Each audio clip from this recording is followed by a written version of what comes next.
The final thing I wanted to discuss was a mold that we printed on our Markforged printer.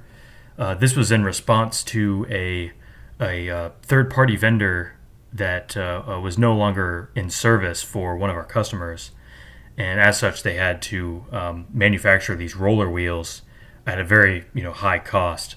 And so I kind of showed them how instead of going that route, they could use their Mark II they had in house to print these roller wheels, these roller wheel molds, and then pour it with resin. So with that in mind, this is what I designed. So you can see our vent holes. That's the pour spout right there. And if we just crack it open, there you can see we use that Vitaflex 60 material again.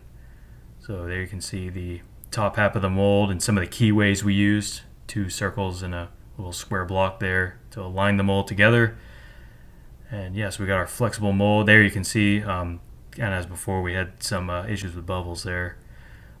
Again, got to get a degas chamber.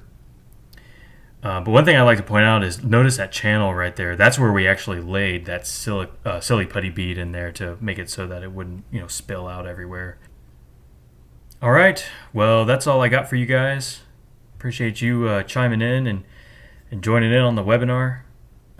There's our 3D printing support options. If you want to reach out to us, you got any questions, talk to us about what cool things you got printing. No matter what, that's how you can reach out to us, contact us, and we'd love to hear from you. But yep, I'll hand it on over.